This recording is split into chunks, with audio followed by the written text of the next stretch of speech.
সাংবাদিক বন্ধুসকল, আজি যিখন আন্তৰ্জাতিক মেডাম মেফি উপলক্ষে সংবাদমেল আমি অনুষ্ঠিত কৰিছিলোঁ, এই সংবাদমেলত আপোনালোক উপস্থিত হোৱাৰ বাবে আপোনালোকক কৃতজ্ঞতা জনালোঁ। লগতে ইংৰাজী নৱবৰ্ষৰ শুভেচ্ছা আৰু আগন্তুক ভোগালী বিহুৰ শুভেচ্ছা জ্ঞাপন কৰিছোঁ। আজিৰ সংবাদমেলখন অনুষ্ঠিত কৰাৰ এয়াই উদ্দেশ্য যে বৃহত্তৰ ৰংপুৰ মেডাম মেফি উদযাপন সমিতি আৰু সদৌ টাই আহোম ছাত্ৰ সন্থাৰ শিৱসাগৰ জিলা সমিতিৰ উদ্যোগত এইবাৰ আমি আন্তৰ্জাতিক মেডাম মেফি অনুষ্ঠিত কৰিবলৈ লৈছোঁ 3 দিনীয়া কাৰ্যসূচীৰে। 30 জানুৱাৰী, 31 জানুৱাৰী আৰু 1 ফেব্ৰুৱাৰী 3 দিনীয়া কাৰ্যসূচীৰে এই মেডাম মেফি উদযাপন কৰা হ'ব। আৰু আপোনালোক ইতিমধ্যে জ্ঞাত যে 600 বছৰীয়া গৌৰৱোজ্জ্বল আহোম ৰাজত্ব কালৰ যি সোণালী অধ্যায়, এই সোণালী অধ্যায়ত আমাৰ পূৰ্বপুৰুষসকলক স্মৰণ কৰাৰ যি ৰীতি বা পৰম্পৰা, এই পৰম্পৰা মেডাম মেফিৰ মাধ্যমেৰে প্ৰতিফলিত হৈ আহিছে। আৰু চাওলুং চুকাফাৰ দিনৰ পৰাই যি ঘৰুৱাভাৱে উদযাপন কৰা মেডাম মেফি বা পালন কৰা মেডাম মেফি পৰৱৰ্তী সময়ত অসমৰ সৰ্বস্তৰৰ জনসাধাৰণৰ মাজত এক সৰ্বজন গ্ৰাহ্য অনুষ্ঠান ৰূপে পৰিগণিত হৈ আহিছে। আৰু এই দিনটোতেই আমাৰ জাতি গঠন প্ৰক্ৰিয়াত যিসকল পূৰ্বপুৰুষে অহোপুৰুষাৰ্থ কৰিলে, ত্যাগ কৰিলে, সেইসকলৰ প্ৰতি আৰু আমাৰ যি টাই আহোম জনগোষ্ঠীয় বা পৰম্পৰাগত যিসকল মৃতক বা পূৰ্বপুৰুষ বা দেৱতা বুলি যাক কোৱা হয়, ফি হ'ল যিসকল, তেওঁলোকক আমি পৰম্পৰাগতভাৱে ৰীতি নীতিৰে আমি সেইদিনা তেওঁলোকক তৰ্পণ কৰোঁ। আৰু এইবাৰ আন্তৰ্জাতিকভাৱে মেডাম মেফি আমি আয়োজন কৰিবলৈ লৈছোঁ। ইতিমধ্যে আপোনালোকক অৱগত কৰিছোঁ যে 3 দিনীয়া কাৰ্যসূচীৰে হ'ব। প্ৰথম দিনাৰ কাৰ্যসূচী হিচাপে আমি 30 জানুৱাৰীত পুৱা 9 বজাৰ পৰা আনুষ্ঠানিক পতাকা উত্তোলনৰ জৰিয়তে এই মেডাম মেফিৰ আমি আৰম্ভণি কৰিম। আৰু এইবাৰ মেডাম মেফিত আপোনালোকে অকণমান বিশেষত্বটো লক্ষ্য কৰিব যে পৰম্পৰাগতভাৱে আমি যিখিনি মৈদাম তৰ্পণেই হওক বা যিখিনি পৰম্পৰাগত তৰ্পণ অনুষ্ঠান হওক, এই অনুষ্ঠানখিনিৰ লগতে আমি আন্তৰ্জাতিক পৰ্যায়ত যাতে মেডাম মেফিৰ তাৎপৰ্য বা গুৰুত্ব বা মেডাম মেফিৰ বৈশিষ্ট্য যাতে আমি লৈ যাব পাৰোঁ, অসমীয়া জাতি গঠন প্ৰক্ৰিয়াত যিসকলে অহোপুৰুষাৰ্থ কৰিলে সেই আহোম জনগোষ্ঠীৰ যি পৰম্পৰাগত তৰ্পণ কাৰ্যসূচী, এই কাৰ্যসূচীটোক যাতে আমি ৰিফ্লেক্ট কৰিব পাৰোঁ, তাৰ উপৰিও কিন্তু আমি এনে কেতবোৰ কাৰ্যসূচী গ্ৰহণ কৰিছোঁ যি কাৰ্যসূচীৰ জৰিয়তে বৃহত্তৰ অসমীয়া জাতি গঠন প্ৰক্ৰিয়াটোৰ সামগ্ৰিক দিশ আচলতে আমি সামৰি ল'বলৈ যত্ন কৰিছোঁ। প্ৰথম কথাটো হৈছে যে আমি এইবাৰ আন্তৰ্জাতিক মেডাম মেফি উপলক্ষে আমি এখন চিত্ৰাংকন প্ৰতিযোগিতা অনুষ্ঠিত কৰিবলৈ লৈছোঁ, যিখিনি আহোম যুগৰ ঐতিহাসিক স্থাপত্য বা চাওলুং চুকাফাৰ প্ৰতিকৃতি বা সৌমাৰ পীঠত চাওলুং চুকাফাৰ আগমন, যিটো কোৱা হয় যে 1214 খ্ৰীষ্টাব্দৰ পৰা 14 বছৰীয়া এটা যাত্ৰাৰ পিছত 1228 খ্ৰীষ্টাব্দত দয়কাও ৰঙাৰ বৰ্তমানৰ পাটকাই পাৰ হৈ সৌমাৰ পীঠত ভৰি দি 600 বছৰীয়া গৌৰৱোজ্জ্বল স্বৰ্ণীল অধ্যায়টো সূচনা কৰিছিল চাওলুং চুকাফাই। আৰু সেই প্ৰতীকপটটোৰ ওপৰত অৰ্থাৎ তেওঁৰ আগমনৰ যিটো দৃশ্য, এই দৃশ্যটোক লৈ পেলাই আমি চিত্ৰাংকন প্ৰতিযোগিতা অনুষ্ঠিত কৰিব লৈছোঁ। সামগ্ৰিকভাৱে লাওছ, ইণ্ডোনেছিয়া, থাইলেণ্ড, ইয়াৰ যিসকল বিশিষ্ট বুৰঞ্জীবিদ, শিক্ষাবিদ, এইসকলৰ উপস্থিতিত আমি এখন আন্তৰ্জাতিক শৈক্ষিক কনক্লেভো আমি অনুষ্ঠিত কৰাৰ কাৰণে আগবাঢ়িছোঁ, য'ত বিষয় ভাৰতৰ 31 পলিচিৰ প্ৰেক্ষাপটত ভাৰত আৰু দক্ষিণ পূব এছিয়াত টাই পুনৰুত্থানৰ সহ সম্পৰ্ক বিষয় ধাৰ্য কৰা হৈছে। সমান্তৰালভাৱে সদৌ অসম ভিত্তিত আমি আহোম ৰাজ্যৰ যি ধৰ্মীয় সহিষ্ণুতা আছিল, তাক লৈ আমি এখন সদৌ অসম ভিত্তিত তৰ্ক প্ৰতিযোগিতাৰ আয়োজন কৰিছোঁ। এক উদ্যোগী শীৰ্ষক সভাও হ'ব, ইয়াত উদ্যোগীসকলৰ চিন্তা বা শিৱসাগৰকে লৈ পেলাই অসমক লৈ পেলাই কেনেকৈ উদ্যোগ প্ৰসাৰণ কৰিব পাৰি তাক যাতে প্ৰতিফলিত হয় তাক লৈ পেলাই আমি আৰম্ভ কৰিছোঁ। দ্বিতীয় দিনত আচলতে 31 জানুৱাৰী যিদিনা প্ৰকৃততে মেডাম মেফি অনুষ্ঠিত কৰা হয়, আমি ৰাষ্ট্ৰীয় পৰ্যায়ৰ ঐতিহ্য মাৰাথন দৌৰ আমি অনুষ্ঠিত কৰাৰ কাৰণে আগবাঢ়িছোঁ, যিটো অসম অলিম্পিক সন্থাৰ তত্বাৱধানত হ'ব আৰু ঐতিহাসিক যি লাচিত মৈদাম, সেই লাচিত মৈদামৰ পৰা শিৱসাগৰৰ দৌলমুখ চাৰিআলিলৈকে এই যিখন ফুল মাৰাথন বুলি যাক কোৱা হয়, এই মাৰাথন ৰাষ্ট্ৰীয় পৰ্যায়ত অনুষ্ঠিত হ'ব আৰু এই মাৰাথনত আমি যাতে ৰাষ্ট্ৰীয় পৰ্যায়ৰ প্ৰতিযোগীয়ে অংশগ্ৰহণ কৰে তাৰ বাবে আমি প্ৰথম পুৰস্কাৰ হিচাপে 1 লাখ টকা ধাৰ্য কৰিছোঁ। তাৰ পৰৱৰ্তী সময়ত সেই দিনটোত আমাৰ মেডাম মেফিৰ যিখিনি পৰম্পৰাগত আচাৰ অনুষ্ঠান হ'ব বা যিটো সাংস্কৃতিক শোভাযাত্ৰা, মই পুনৰ আপোনালোকক অনুৰোধ কৰিম যে এই বিষয়টোত আপোনালোকে অকণমান গুৰুত্ব দিব, কাৰণ অসম বুলি ক'লেই অসমীয়া জাতি বুলি ক'লেই যিটো সংমিশ্ৰিত জাতি, আমি সকলোৱে একলগে থাকি একেলগে এটা সত্তাৰ মাজত আবদ্ধ হোৱা যিটো জাতিসত্তা, এই জাতিসত্তাটোক প্ৰতিফলিত হোৱাকৈ জাতিসত্তাটোক প্ৰতিনিধিত্ব কৰিব পৰাকৈ যাতে সকলো জাতি জনগোষ্ঠীয় সমন্বয়ৰ এখন ছবি আৰু এটা বাৰ্তা আমি যাতে প্ৰেৰণ কৰিব পাৰোঁ, তাৰ কাৰণে ঐক্য আৰু সমন্বয় শীৰ্ষক আমি যিটো সাংস্কৃতিক শোভাযাত্ৰা, য'ত প্ৰায় 50,000 লোকৰ আমি আচলতে সমাগম আশা কৰিছোঁ আৰু সেইমতে প্ৰস্তুতিও চলোৱা হৈছে। এই সমন্বয় যাত্ৰা আৰম্ভ হ'ব আৰু এই সমন্বয় যাত্ৰাৰ আচলতে যি আগবঢ়াই দিব মাননীয় অসমৰ কৃষিমন্ত্ৰী অতুল বৰা ডাঙৰীয়াই। তাৰ পৰৱৰ্তী সময়ত 11 বজাৰ পৰা আমি মুকলি সভা আয়োজন কৰিছোঁ, য'ত অসমৰ সন্মানীয় মুখ্যমন্ত্ৰী ডক্টৰ হিমন্ত বিশ্ব শৰ্মা ডাঙৰীয়া উপস্থিত থাকিব।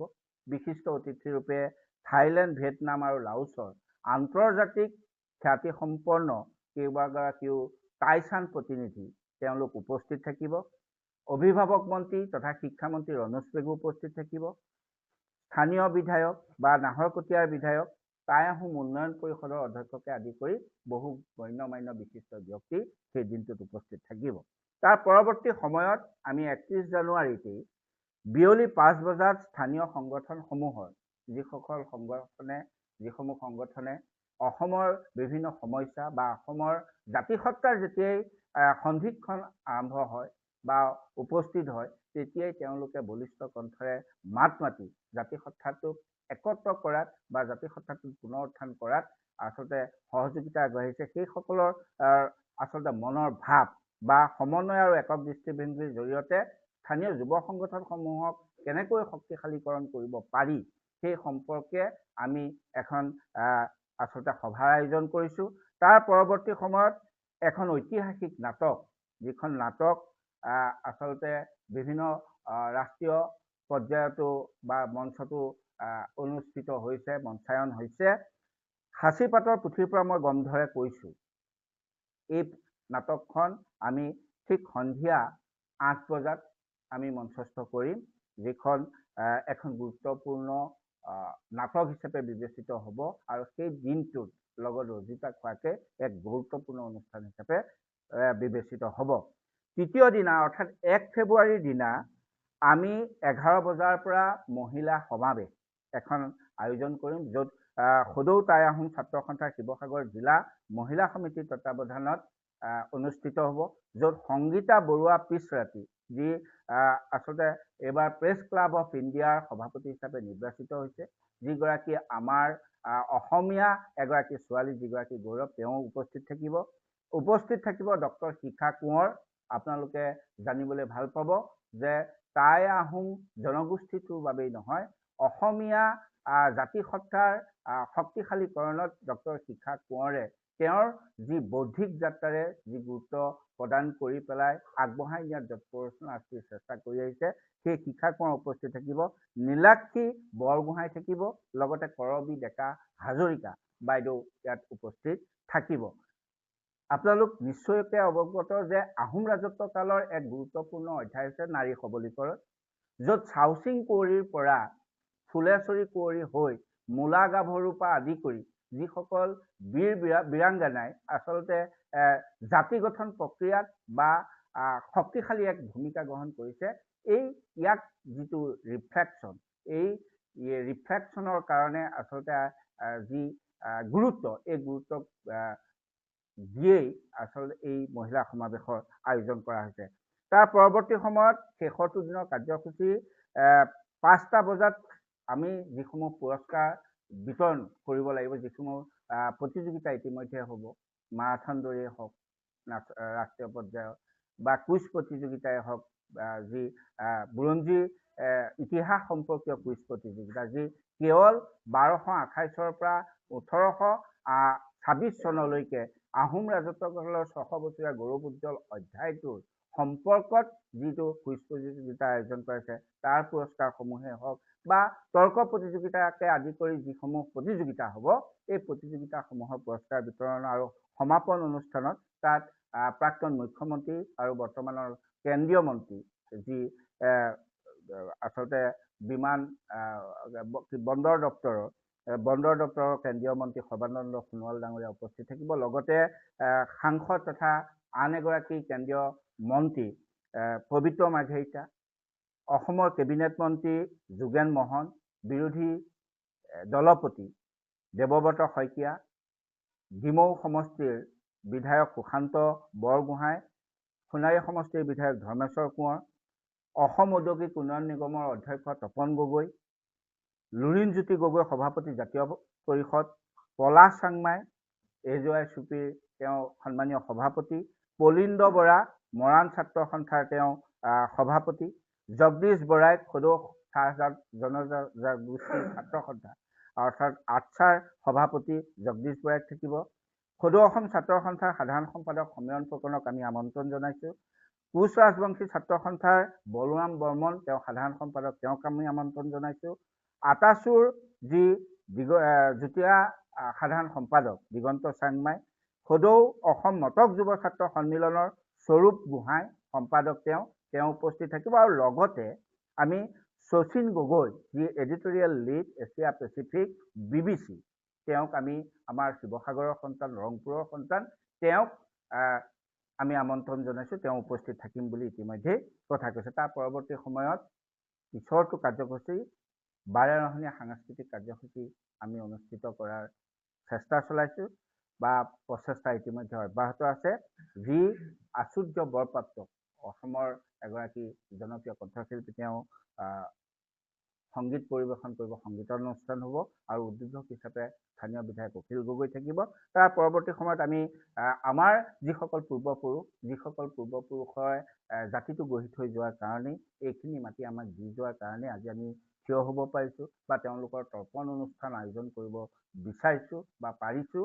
এই সকলৰ প্ৰতি আৰু ভৱিষ্যতৰ বাবে যাতে আমি ঐক্য সম্প্ৰীতি আৰু অসমীয়া জাতিসত্তাৰ যিটো আচলতে বৈশিষ্ট্য, সেই পৰিকাঠামোটোত যাতে আমি একেলগে থাকিব পাৰোঁ, একেলগে একে হৈ এটা সুতিৰে যাতে আমি আগবাঢ়ি যাব পাৰোঁ, তাৰ প্ৰতি পূৰ্বপুৰুষসকলৰ প্ৰতি আমি শ্ৰদ্ধা জনাই আমাৰ এই 3দিনীয়া কাৰ্যসূচীৰ আচলতে আমি অন্ত পেলাম।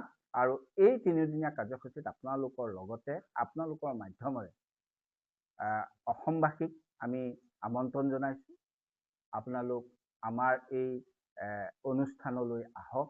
আপোনালোকৰ দিহা পৰামৰ্শ, সহযোগিতা আৰু আপোনালোকৰ দিক নিৰ্দেশনা আমাক দিয়ক, যাতে আমি পূৰ্বপুৰুষসকলৰ তৰ্পণ, এই যি মহান অনুষ্ঠানটি আয়োজনৰ কাৰণে আগবাঢ়িছোঁ, তাত যাতে কোনো ত্ৰুটি বিচ্যুতি ৰৈ নাযায়, তাত যাতে আমি সফলতাৰে আমি সম্পাদন কৰিব পাৰোঁ আৰু অসমীয়া জাতি গঠন প্ৰক্ৰিয়াটোলৈ 600 বছৰীয়া গৌৰৱোজ্জ্বল অধ্যায়টোৰ কি ভূমিকা বা কি গুৰুত্ব, এই সম্পৰ্কে যাতে আমি এটা বাৰ্তা দিব পাৰোঁ, তাৰ কাৰণে সকলোৰে সহযোগিতা আপোনালোকৰ মাধ্যমেৰে জনাইছোঁ। পুনৰ ভোগালী বিহু, আগন্তুক ভোগালী বিহুৰ শুভেচ্ছা জনাইছোঁ। আৰু সাধাৰণ সম্পাদক যি আয়োজন সমিতিৰ বসন্ত গগৈ ডাঙৰীয়া আছে, বসন্ত গগৈ ডাঙৰীয়াই ক'ব, সমন্বয়ক ডাঙৰীয়া কংকন বৰা ডাঙৰীয়া আছে বা সঞ্জয় দাস ডাঙৰীয়া আছে, টুটুল সন্দিকৈ ডাঙৰীয়া আছে মুখ্য সমন্বয়ক, এইসকলে আপোনালোকক পৰৱৰ্তী গোটেই বিষয়বিলাক উপস্থাপন কৰিব।